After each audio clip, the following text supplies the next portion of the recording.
Assalamualaikum warahmatullahi wabarakatuh. Masih bersama saya Rifki Rahmatun Hidayah. Jadi di video kali ini saya akan membahas tentang analisa sistem komputer pada Google. Namun sebelum itu, apa itu Google? Google adalah sebuah perusahaan multinasional Amerika Serikat yang berkhususan pada jasa dan produk internet. Produk-produk tersebut meliputi teknologi pencarian, komputasi web, perangkat lunak, dan periklanan daring. Sebagian besar labanya berasal dari AdWords. Komponen sistem komputer.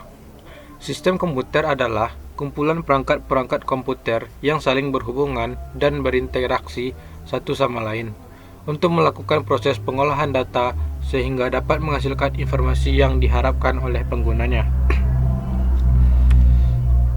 Terdapat 3 komponen sistem komputer, yaitu hardware, software, dan brainware. Yang pertama adalah hardware. Hardware atau bisa disebut juga dengan perangkat keras adalah suatu perangkat elektronik yang ada pada komputer yang bisa dilihat secara kasat mata dan mampu disentuh secara fisik.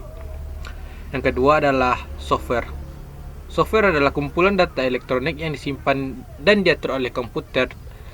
Data elektronik yang disimpan komputer dapat berupa program yang berguna untuk menjalankan suatu perintah.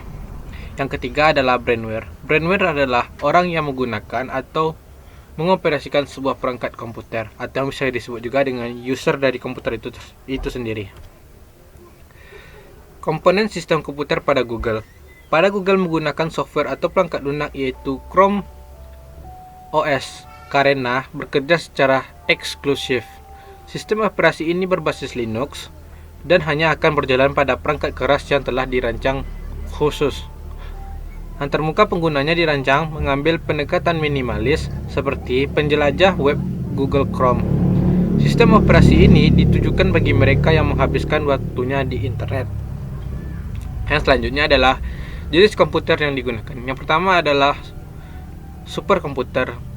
Superkomputer adalah mesin ini dapat menganalisis dan memvisualisasikan suatu progres atau fenomena yang tidak terlihat. Pada bidang bisnis, komputer jenis ini dapat membaca suatu pola dalam suatu data yang besar. Yang kedua adalah komputer mainframe. Komputer jenis CPU yang berbeda pada mesin sendiri, mempunyai perangkat penyimpanan, komunikasi di mesin sendiri, dan dihubungkan dengan banyak terminal. Komputer ini biasanya digunakan oleh perusahaan skala besar.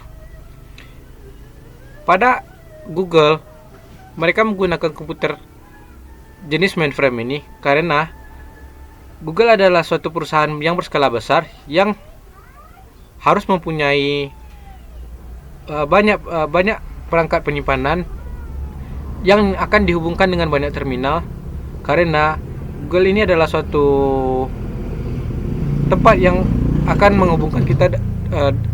menghubungkan satu dunia ini. Dan juga Google harus mempunyai suatu mesin yang bisa mengkomunikasi di mesinnya sendiri. Yang ketiga adalah mini komputer. Mini komputer ini adalah bentuk kecil dari komputer mainframe. Bedanya, mainframe dapat memiliki ribuan terminal, sedangkan komputer mini hanya terbatas pada puluhan atau ratusan terminal.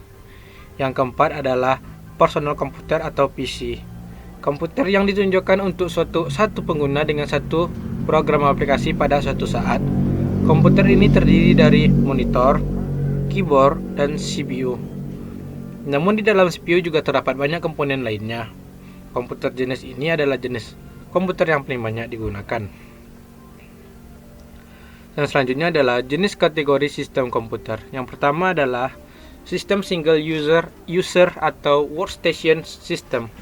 Yang sederhana sekarang adalah sistem single and multitasking.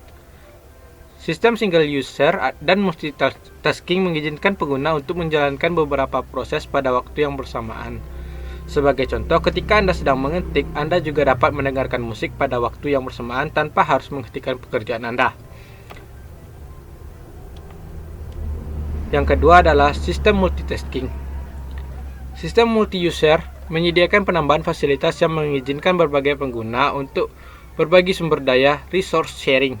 Sistem mainframe yang besar mampu mendukung 100 pengguna secara bersama-sama. Yang ketiga adalah sistem server jaringan atau network server system. Server jaringan mirip seperti sistem multi-user.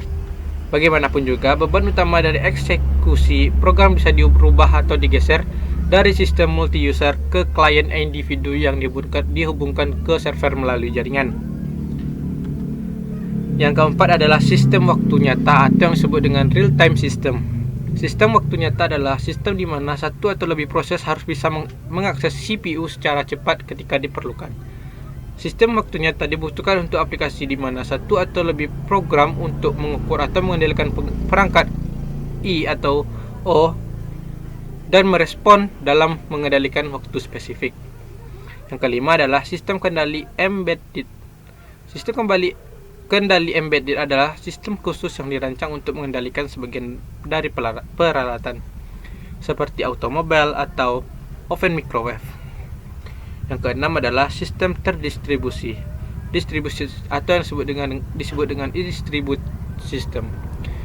Perkembangannya sangat cepat dan menonjol. Pada sistem terdistribusi, kekuatan pengolahan didistribusikan antara komputer dalam jaringan. Jadi, jenis kategori sistem komputer mana yang digunakan oleh Google?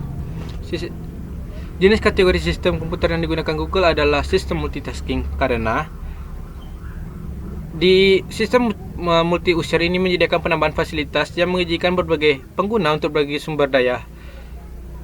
Dan juga, sistem dari komputer mainframe yang besar mampu mendukung 100 pengguna secara bersama-sama.